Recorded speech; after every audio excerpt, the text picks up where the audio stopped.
Apa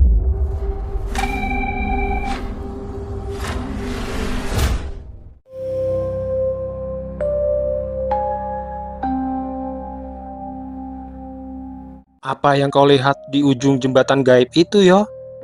Tanya Laras dengan tatapannya yang begitu dalam. Satrio hanya terdiam sambil terus memperhatikan tempatnya berada saat ini. Dia tahu, jika dia menjawabnya dengan jujur, itu akan membuat Laras sedih karena telah kehilangan satu kesempatan untuk kembali ke dunia nyata. Apakah kau melihat sebuah tempat di dunia nyata, yo? Tanyanya lagi yang membuat Satrio terkejut. Iya, Ras, aku melihatnya. Hmm, aku melihat di mana tempat terakhir aku berada sebelum akhirnya aku masuk ke alam gaib. Balas Satrio sambil menundukkan wajahnya. Jadi benar apa yang aku pikirkan selama ini. Jembatan itu adalah jalan pulang menuju ke alam nyata. Gumam Laras dengan suara rendah. Lalu, kenapa kau tidak kembali ke dunia nyata saja, yo? Tanya Laras sambil menatap Satrio lekat-lekat. Tidak, Ras. Tujuanku masuk ke alam gaib pada masa lalu adalah untuk mencari Dewi. Dan kini aku juga bertemu denganmu. Jadi, aku tidak bisa membiarkan kalian berada di tempat yang bukan seharusnya menjadi tempat kalian berada. Jawab Satrio dengan bijak.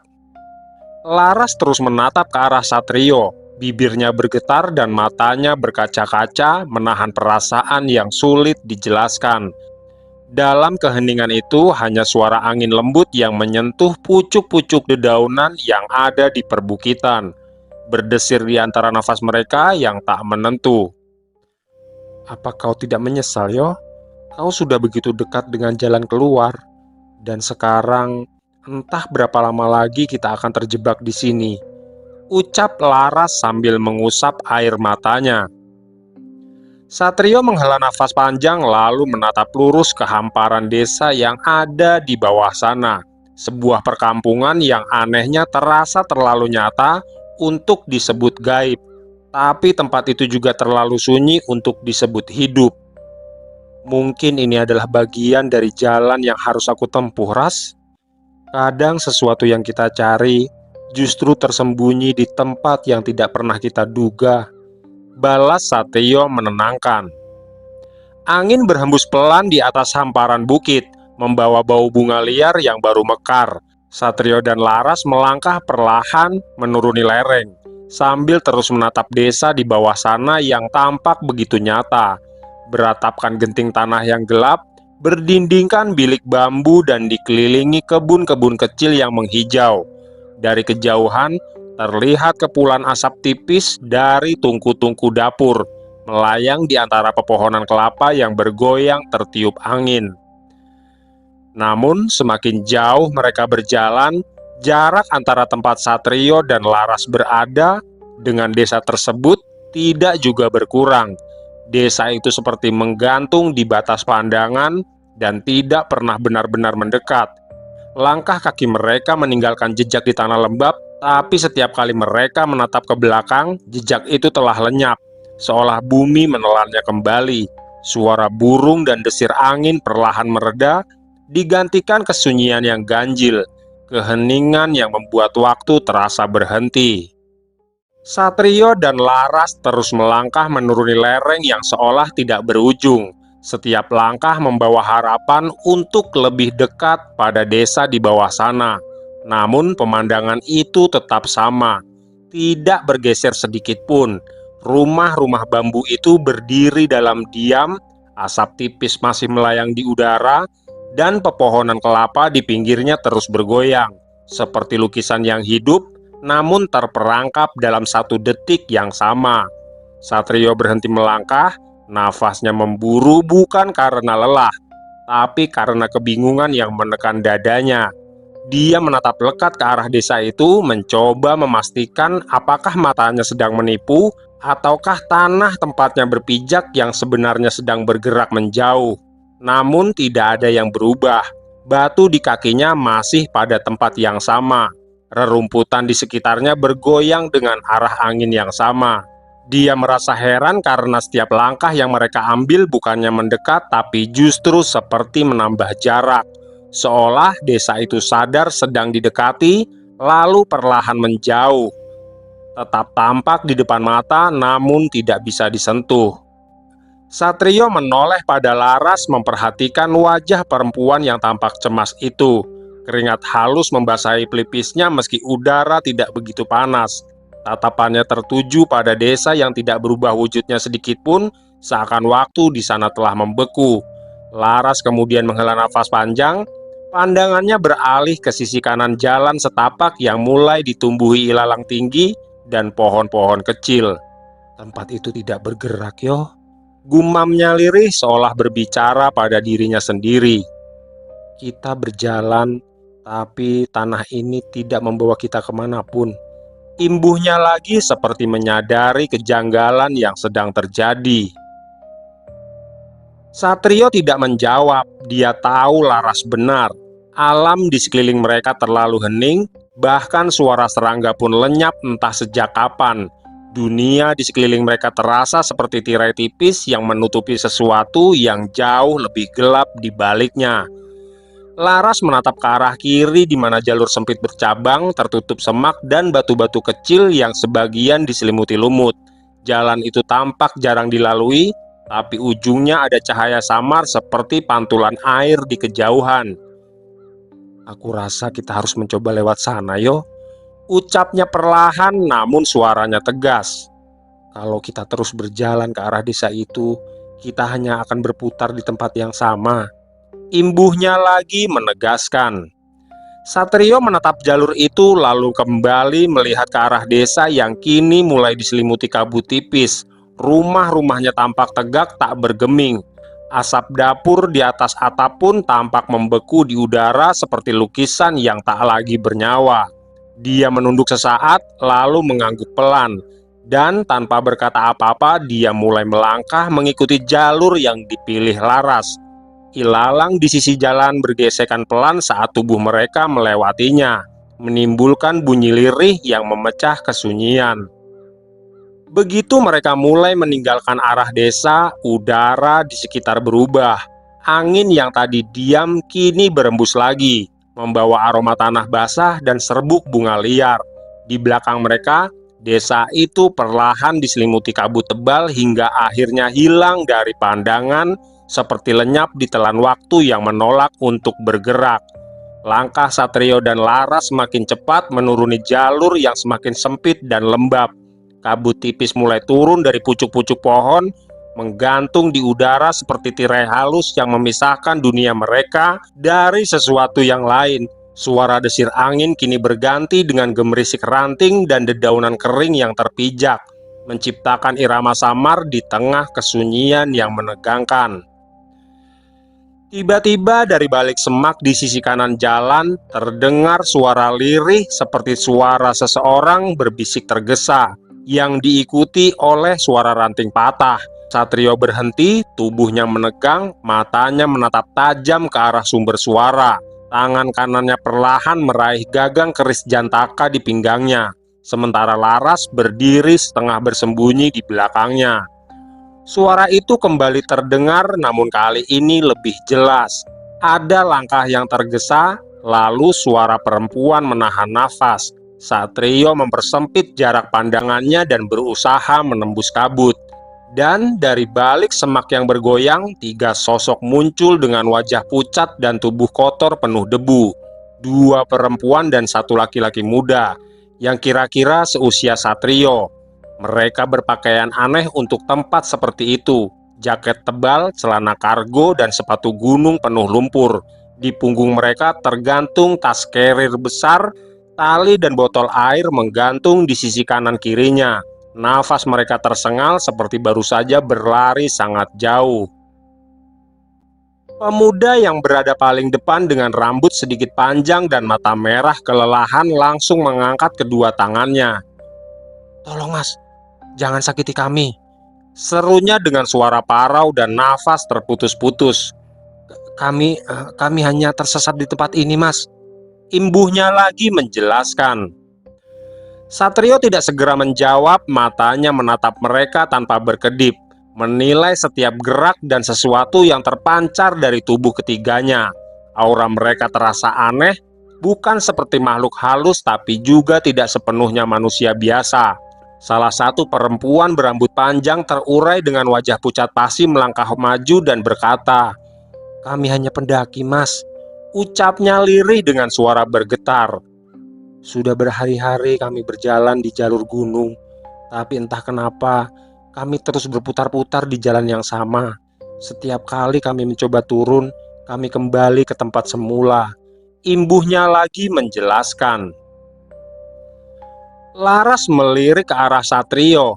Dia bisa merasakan bahwa ketiga orang yang ada di hadapannya memang bukan bagian dari alam gaib yang sama seperti yang biasa mereka temui. Ada getaran hidup di dalam diri mereka, namun tertutup oleh lapisan kabut gaib yang sangat kuat. Pemuda yang pertama berbicara menatap Satrio dengan mata penuh cemas. Dia lalu berkata seraya memperkenalkan diri. "Namaku Bastian, Mas. Ini Alma dan ini Lisa," ucapnya sambil menoleh ke arah perempuan yang ada di sampingnya. Satrio perlahan menurunkan tangannya yang menggenggam erat bilah keris jantaka. Di hadapannya, Satrio melihat mata sayu, kulit pucat dan langkah goyah. Mereka tampak benar-benar kelelahan, tapi di balik semua itu ada sesuatu yang tidak selaras, seolah keberadaan mereka sendiri tidak seharusnya ada di tempat ini. "Dari arah mana kalian datang tadi?" tanya Laras dengan tegas. Bastian lalu menunjuk ke arah belakang, ke arah semak yang baru saja mereka lewati. "Kami mengikuti jalan setapak itu, Mbak. Seharusnya kami sudah sampai di pos pendakian. Tapi anehnya, setiap kali kami berjalan, kami hanya kembali ke titik yang sama, di dekat rumpun bambu itu," ujarnya menjelaskan. Satrio menatap ke arah yang ditunjuk Bastian. Di balik kabut, samar-samar terlihat hamparan rerumputan yang berulang-ulang seperti cermin. Dia tahu, tempat semacam itu adalah jebakan ruang di alam gaib, di mana waktu dan jarak melipat dirinya sendiri. "Sepertinya mereka memang benar-benar mendaki yang tersesat, Ras. Aku sering mendengar cerita seperti itu," ujar Satrio kepada Laras. "Kalau benar begitu, berarti saat ini kita sedang berada di alam gaib di sebuah pegunungan, Ras," imbuh Satrio menjelaskan. Laras menatap Satrio dengan sedikit terkejut. "Apa kau benar-benar yakin, Yo?" tanyanya penuh pertimbangan. "Jika mereka benar-benar manusia, maka mereka butuh jalan keluar, dan jika bukan, kita akan mengetahuinya nanti, Ras," balas Satrio dengan tegas. "Sekarang kalian ikuti kami," ucapnya lagi sambil menatap ke arah pemuda bernama Bastian itu. Bastian menatap Satrio dan Laras dengan mata lega bercampur bingung. Mereka bertiga melangkah mengikuti Satrio dan Laras menyusuri jalur kecil yang berliku di antara pepohonan tinggi. Kabut di belakang mereka perlahan menutup lagi, menyembunyikan jejak mereka. Sementara di kejauhan, dari arah desa yang kini tidak lagi terlihat, samar-samar muncul bunyi gamelan yang lembut dan bergaung pelan, seperti berasal dari dasar kabut. Suaranya sayup tapi mengandung nada sendu yang membuat dada sesak. Bastian menoleh dengan wajah tegang. Kalian dengar itu?" bisiknya pada Alma dan Lisa. Namun, Laras yang berjalan di depan hanya menatap lurus tanpa menoleh. Dia tahu suara itu bukan sekedar gamelan, tapi panggilan dari desa yang tadi mereka tinggalkan. Desa yang awalnya menolak untuk didekati, tapi kini memanggil mereka kembali. Langkah mereka terus berlanjut menyusuri jalur sempit di antara pepohonan hingga perlahan-lahan kabut mulai menipis. Udara terasa lebih hangat, dan dari balik semak-semak tinggi terbentang sebuah hamparan padang rumput luas. Ilalang bergoyang lembut diterpa angin, membentuk gelombang hijau kekuningan sejauh mata memandang. Langit di atasnya berwarna jingga keemasan, pertanda senja mulai turun. Satrio menghentikan langkahnya, menatap hamparan itu dengan mata tajam.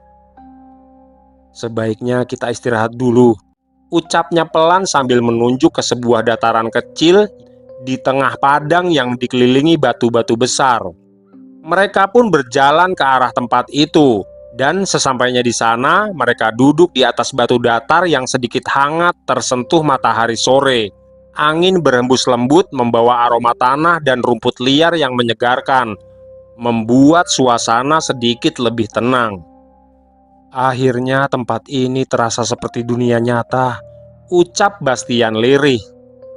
Satrio duduk bersila tidak jauh dari Bastian, sementara Laras masih berdiri menatap ke sekeliling. Baginya, ada sesuatu yang terasa aneh di tempat itu. Terlalu hening, walau terlihat seperti di dunia nyata. Tapi dia memilih diam membiarkan ketiga pendaki itu menenangkan diri. Alma yang sedari tadi diam menunduk akhirnya membuka suara. "Kami mendaki dari gunung selama 3 hari yang lalu, Mas," ucapnya dengan suara lirih. "Tujuan kami hanya satu. Kami ingin melihat matahari terbit dari puncak. Awalnya semua berjalan lancar. Cuaca cerah, jalur jelas, dan rombongan lain juga banyak," imbuhnya lagi sambil menghela nafas. "Tapi saat malam ketiga kami tersesat. Awalnya kami pikir cuma tersesat biasa," lanjut Alma menceritakan. "Tapi setiap kali kami mencoba turun, kami malah kembali ke tempat yang sama, Mas. Kami bahkan sempat mendengar suara orang memanggil dari kejauhan, suara teman kami yang lain. Tapi saat kami kejar, tidak ada siapapun," pungkasnya menjelaskan. "Dan kami juga mendengar suara gamelan, Mas. Suaranya samar, tapi semakin lama semakin jelas. Aku pikir itu dari warga yang sedang punya acara. Tapi saat kami cari sumber suaranya, kami malah sampai di jalur berbatu yang tidak ada di peta. Dan setelah kabut turun tiba-tiba, kami tidak pernah melihat jalur pendakian lagi," ujar Bastian sambil menarik nafas berat. Satrio terdiam lama setelah mendengar apa yang diceritakan oleh Bastian, Alma, dan juga Lisa. Dia menunduk, menatap tanah di bawah kakinya, membiarkan pikirannya menelusuri setiap detail dari penuturan mereka. Lalu perlahan, sesuatu mulai mengusik benaknya. Sesuatu yang kecil tapi justru terasa paling penting. "Kalau boleh tahu, tanggal berapa kalian mendaki?" tanya Satrio memecah keheningan di sana. "Tanggal 13 Februari, Mas. Kami mulai mendaki sekitar pukul 7 pagi," ujar Bastian menjelaskan. "Berarti kalian tersesat sekitar tanggal 16 Februari ya?" tanya Satrio lagi sambil terus memikirkan sesuatu. "Iya, Mas, kurang lebih di tanggal itu," balas Bastian dengan tegas. Setelah terdiam beberapa saat, Satrio pun menghampiri Laras yang berdiri agak jauh dari tempatnya berada. Dan dengan suara lirih dia bertanya, "Ras, apakah kau ingat kapan terakhir kali kau berada di dunia nyata?" tanya Satrio dengan suara berbisik. "Di akhir bulan Desember di tahun 2004 yo," ucap Laras yang sontak membuat Satrio terkejut mendengarnya. "Apa kau yakin, Ras?" tanya Satrio penasaran. "Iya yo, aku sangat yakin. Saat itu keadaan di desa tempat tinggalku sedang kacau," balasnya dengan wajah kebingungan. Mendengar apa yang disampaikan Laras, Satrio hanya diam membisu. Dia tidak pernah menyangka sebelumnya jika jarak waktu antara dirinya dan Laras terpaut sangatlah jauh ketika masuk ke alam gaib tersebut. "Aku dan mereka masuk ke alam gaib di tahun yang sama, Ras. Sementara jarak waktu antara kita sangatlah jauh berbeda," balas Satrio sambil memejamkan mata dengan wajah yang terlihat lesu. "Aku tahu yo, dari pakaian yang mereka kenakan saja aku sudah bisa membayangkannya," balas Laras dengan tenang. "Lalu saat kau masuk ke tempat itu, berapa usiamu, Ras?" tanya Satrio penasaran. "Usiaku ya 20 tahun yo." "Tapi itu tidak penting. Menurutku yang terpenting saat ini adalah mencari keberadaan Dewi sekaligus mencari jalan keluar untuk mereka bertiga yo, ucap Laras dengan tenang. Baik Laras, dan setelah aku menemukan keberadaan Dewi, aku akan berusaha mengembalikanmu ke desa tempatmu berasal, Ras, balas Satrio dengan tegas. Setelah keadaan tenang, Satrio dan Laras serta rombongan Bastian mulai berjalan kembali, menapaki jalur yang sama, menuju tempat di mana mereka pertama kali bertemu. Angin senja menyapu padang rumput luas di sekitar mereka, menggerakkan ilalang dan bunga liar yang memantulkan cahaya lembut. Setiap langkah terasa mantap, meski berat karena mereka harus terus menyesuaikan diri dengan ritme energi gaib yang masih mengalir di udara. Satrio terus memperhatikan medan di sekelilingnya dengan seksama. Setiap lekuk tanah, setiap kumpulan semak, bahkan pola bayangan pepohonan tampak berbeda dari dunia nyata.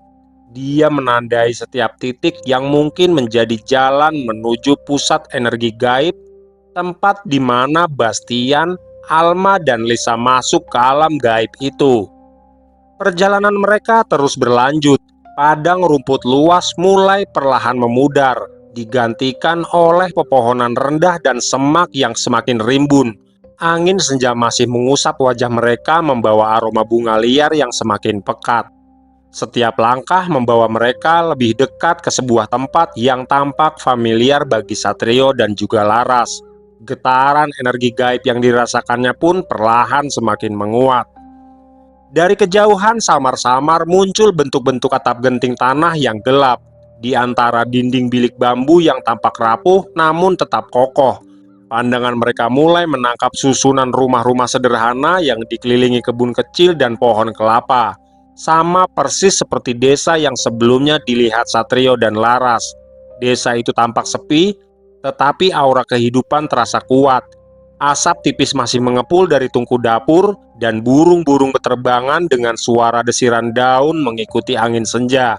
Satrio memperlambat langkahnya, menatap desa itu dengan seksama. Meski awalnya tampak jauh dan sulit dijangkau, kini seolah tempat itu mulai mengarahkan mereka menuju titik di mana energi desa itu paling dekat. Laras berjalan di sampingnya, matanya tajam menelusuri setiap bayangan, memastikan bahwa tidak ada perubahan energi yang tak terduga. Bastian, Alma, dan Lisa mengikuti dengan langkah hati-hati. Mereka merasakan aura aneh yang sama seperti Satrio rasakan sebelumnya. Namun, mereka tetap mempercayai panduan dari Satrio dan juga Laras. Semakin dekat mereka melangkah, desa itu terlihat semakin jelas. Jalan setapak berliku mulai menampakkan bentuk yang nyata. Setiap rumah, setiap pepohonan, bahkan bayangan yang menempel di tanah seolah menunggu kedatangan mereka. Suara-suara halus mulai terdengar. Desa itu kini tampak hidup, nyata, namun tetap memiliki keheningan yang membuat setiap gerakan terasa penting dan penuh kehati-hatian. Setelah melewati hamparan ilalang yang panjang dan rimbunnya semak-semak, akhirnya mereka sampai di depan sebuah gapura yang terbuat dari bambu hitam. Di balik gapura, rumah-rumah beratapkan genting tanah tampak berdiri tegak. Bilik-bilik bambu menempel rapi dan kebun-kebun kecil mengelilingi setiap rumah. Udara di sana terasa padat, seakan desa itu bukan sekedar tempat biasa, tapi sebuah titik konsentrasi dimensi gaib yang nyata sekaligus menakutkan. "Apa kau yakin akan masuk ke desa ini, yo?" tanya Laras dengan wajahnya yang terlihat tegang. "Sepertinya tidak ada cara lain, Ras. Kita harus masuk ke desa ini dan menemukan jalan keluar bagi mereka bertiga," balas Satrio dengan tenang. Begitu langkah mereka melewati gapura bambu hitam yang berdiri kokoh di pintu masuk desa, udara di sekitar seketika berubah. Suhu terasa lebih hangat, seolah mereka baru saja menembus batas antara dua dunia yang berbeda. Cahaya senja yang tadi lembut kini memantul keemasan di permukaan tanah, menyoroti jalan desa yang terbuat dari susunan batu alam berlumut. Suara kehidupan mulai terdengar, perlahan seperti muncul dari masa lalu yang tiba-tiba bernafas kembali. Di sisi kiri dan kanan jalan, tampak seorang perempuan tua yang sedang menumbuk padi di lesung kayu besar. Suaranya bergema teratur berpadu dengan nyanyian lirih yang tak mereka mengerti. Tidak jauh dari tempat itu, beberapa anak kecil berlarian sambil tertawa membawa layangan dari daun pisang dan bambu. Tawa mereka ringan, tapi ketika Satrio menatap lebih lama, langkah mereka tidak meninggalkan jejak sedikit pun di tanah yang mereka pijak. Di depan sebuah rumah beratap rendah, seorang lelaki paruh baya duduk di bangku bambu sambil mengasah parang. Matanya menatap tajam ke arah jalan, namun tatapannya seperti menembus tubuh siapapun yang lewat, seolah melihat sesuatu yang lebih dalam daripada sekedar wujud. Di sisi lain, dua perempuan muda tampak sedang menjemur kain batik di tali panjang. Warna-warna kain itu berpendar lembut dalam cahaya sore, tapi tidak satupun bergerak tertiup angin. Satrio memperhatikan semuanya dalam diam. Setiap gerakan, setiap bayangan tampak nyata namun tidak sepenuhnya hidup. Laras berjalan di sisinya merasakan hal yang sama. Kehadiran yang seolah hidup di antara dunia tapi tidak benar-benar berada di dalamnya. Sementara itu, Bastian, Alma dan Lisa menatap pemandangan itu dengan wajah bingung dan takut. Bagi mereka, desa itu seperti terjebak di antara dua dimensi, separuh nyata dan separuh tak kasat mata. Satrio menunduk sejenak, memejamkan mata, mencoba merasakan ritme kehidupan yang mengalir di balik keheningan itu. Dia tahu, ini bukan desa biasa. Setiap penghuni yang tampak di sana bukanlah makhluk hidup dalam pengertian manusia, melainkan sosok makhluk gaib yang menghuni tempat itu. Setelah jauh melangkah, Satrio dan yang lainnya bertemu dengan seorang laki-laki yang sejak tadi menatapnya dari kejauhan. Laki-laki tua itu terus tersenyum ke arah rombongan Satrio, dan dengan penuh wibawa, sosok itu langsung menyapa Satrio yang berada di barisan paling depan. Raut wajahnya teduh namun menyimpan sesuatu yang sulit ditebak, seperti seseorang yang telah mengetahui kedatangan mereka jauh sebelum langkah pertama mereka menjejak tanah di desa itu. Rambutnya memutih seluruhnya, memakai ikat kepala sederhana. Pakaian yang dia kenakan tampak lusuh namun bersih. Kain lurik dan ikat pinggang dari kulit tua yang masih kuat. Di tangannya dia memegang tongkat kayu panjang yang bagian ujungnya terukir simbol-simbol kuno, samar bercahaya keemasan di bawah sinar senja.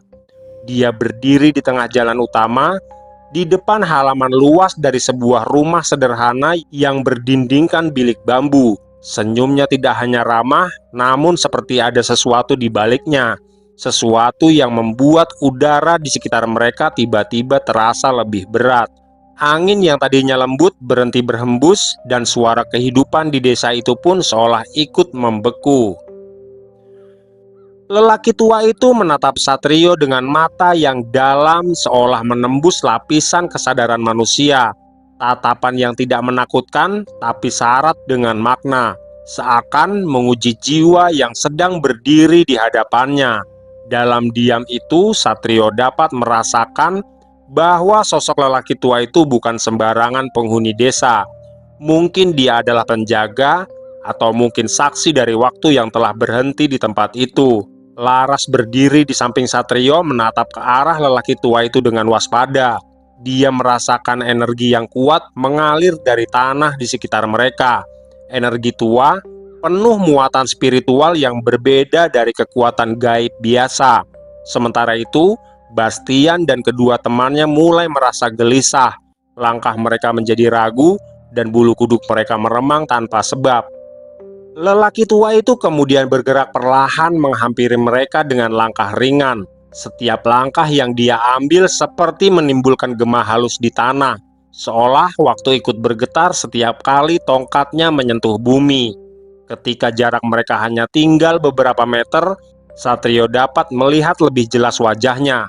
Penuh garis usia, tapi matanya masih menyala jernih seperti bara api yang tidak padam. Dia berhenti tepat di depan Satrio, berdiri tegap sambil menatap lurus ke matanya. Sekilas Satrio merasakan sesuatu bergetar di dalam dirinya, seperti gema dari masa lalu yang jauh. Lelaki itu kemudian mengangguk pelan, seolah memberikan salam tanpa kata. Suasana di sekitar mereka berubah perlahan. Dari arah rumah-rumah, bayangan para penduduk mulai bermunculan, berdiri diam di depan pintu, menatap ke arah mereka tanpa ekspresi. Tidak satupun bergerak, tapi keberadaan mereka menambah tekanan yang tak terlihat di udara. Satrio tahu pertemuan itu bukan sekedar kebetulan semata, tapi lelaki tua itu mungkin adalah kunci untuk membuka rahasia desa gaib ini, dan mungkin juga satu-satunya jalan menuju jejak Dewi atau jalan keluar bagi Bastian dan yang lainnya. "Aku sudah lama menunggumu," ujar lelaki tua itu sambil menatap tajam ke arah Bastian. Mendengar hal itu, sontak saja Bastian merasa sangat ketakutan. Dia tidak mengerti apa yang dimaksud oleh lelaki tua itu. "Maafkan atas kelancangan kami, Mbah," ucap Satrio dengan tenang seraya menundukkan kepala sebagai tanda hormat. "Tidak mengapa, Le. Sekarang sebaiknya kalian masuk ke dalam rumah itu," balas lelaki tua itu lagi sambil menunjuk ke sebuah rumah yang ada di belakangnya.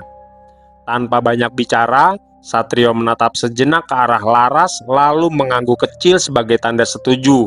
Rombongan itu pun perlahan melangkah melewati halaman yang dipenuhi tanaman perdu dan bunga liar. Rumah yang ditunjuk lelaki tua itu tampak lebih besar dari rumah-rumah yang lain.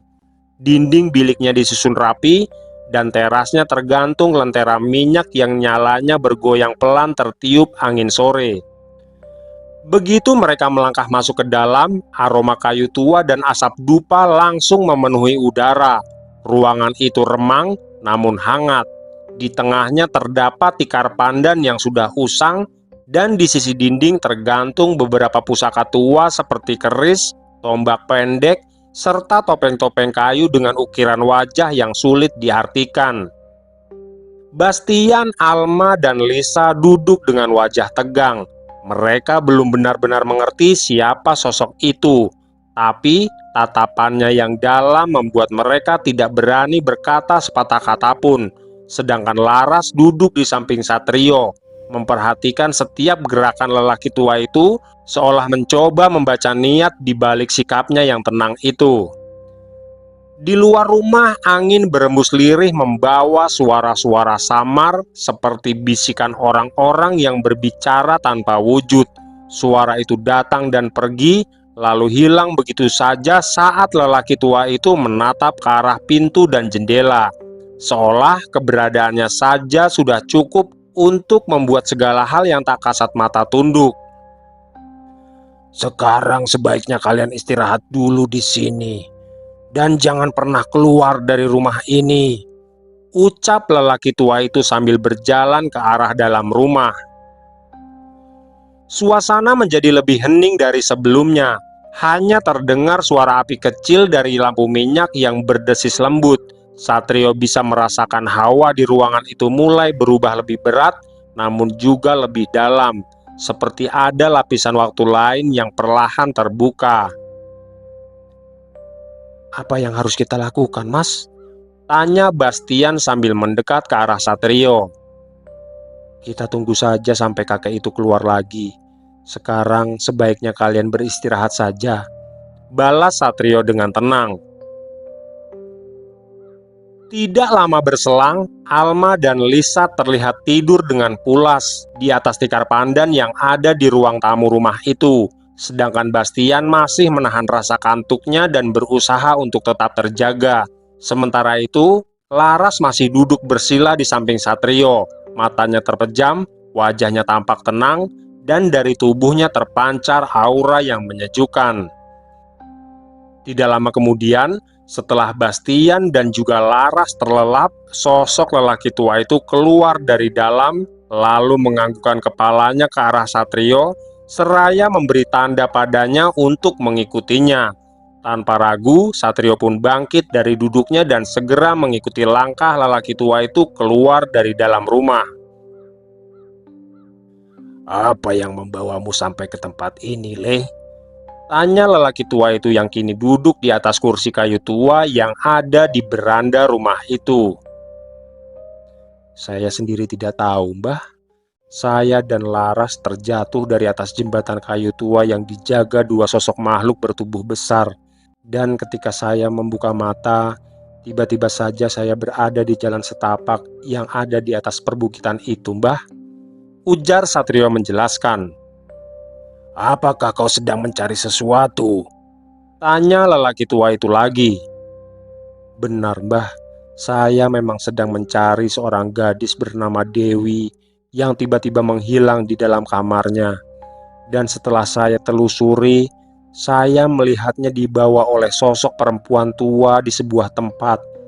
Tapi ketika saya hendak mengejarnya, saya dihadang oleh puluhan, bahkan ratusan makhluk gaib, Mbah, hingga saya terjebak dalam lingkaran waktu di tempat itu."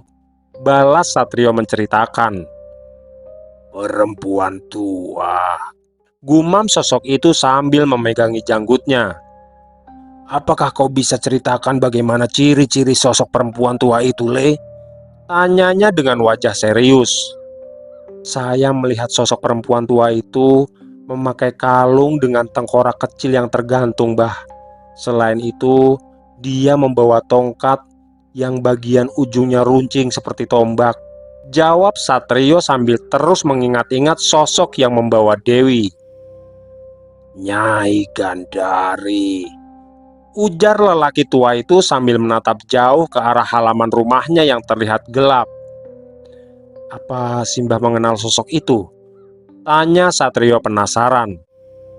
"Aku tidak mengenalnya secara langsung, Le. Tapi aku tahu siapa sosok itu dan di mana tempatnya berada." Balas lelaki itu menjelaskan.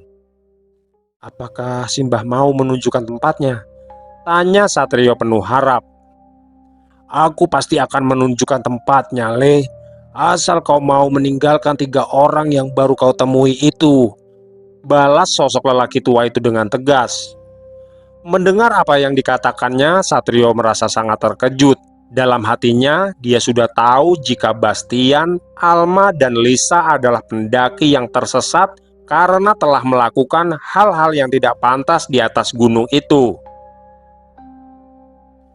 "Aku tahu kau dan perempuan yang bersamamu itu memiliki kesaktian tinggi dan dapat membawa ketiganya keluar dari tempat ini. Itulah mengapa aku memberimu pilihan lain agar kita tidak saling beradu ilmu kesaktian di sini." Ujar lelaki tua itu dengan tegas. "Apakah kesalahan mereka tidak dapat dimaafkan, Bah?" Tanya Satrio dengan suara lirih. "Mereka telah mengotori tempat ini, Le. Dan sepertinya mereka akan berada di sini untuk selama-lamanya." "Apakah tidak ada cara untuk menebus kesalahan mereka, Mbah?" Tanya Satrio yang semakin merasa penasaran. "Kenapa kau malah memikirkan mereka, Le? Kenapa kau tidak mencari apa yang seharusnya kau cari? Belum lagi, kau juga harus mengantarkan perempuan bernama Laras itu kembali ke dunia nyata di masa lalu." Tanya lelaki tua itu yang seakan menampar pemikiran Satrio. "Saya sendiri juga tidak tahu, Mbah. Mengapa saya berpikir jika saya harus menyelamatkan mereka?" Balas Satrio sambil menundukkan wajahnya. "Meskipun kesaktianmu setinggi langit dan ketulusan hatimu seluas lautan, tapi kau tetaplah manusia biasa, Le. Ada yang harus kau utamakan agar kau tidak kehilangan semuanya." Ujar sosok lelaki tua itu lagi. "Sekarang jika kau mau, aku akan menunjukkan di mana tempat Nyai Gandari berada. Tapi jika tidak, silahkan bawa pergi mereka dari tempat ini." Imbuhnya lagi dengan nada yang lebih tegas.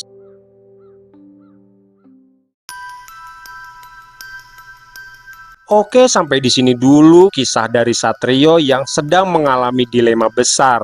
Ceritanya masih akan berlanjut pada episode berikutnya. Terima kasih buat seluruh sahabat misteri yang sudah menyimak kisahnya hingga akhir. Dan buat yang mau berbagi cerita, bisa mengirimnya melalui nomor WhatsApp yang saya cantumkan pada deskripsi video ini.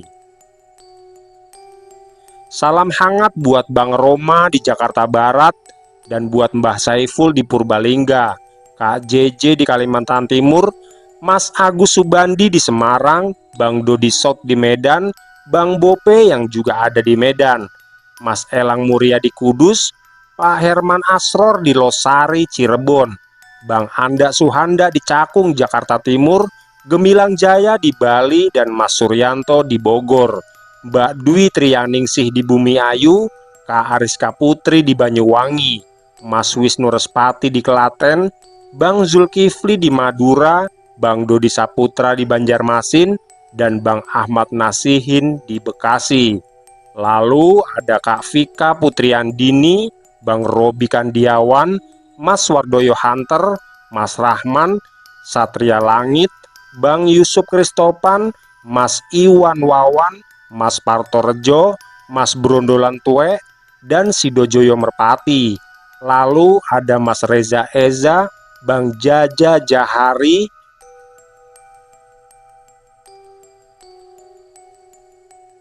Mutiara Syaharani, Bang Bunyadi Al-Ghazali, Bang Buluk, Bang Ilham 009, dan yang terakhir ada Bang Panjol. Oke, sampai di sini dulu perjumpaan kita. Saya Untung Prasetyo pamit undur diri. Mohon maaf bila ada kesalahan dalam berucap. Wassalamualaikum warahmatullahi wabarakatuh.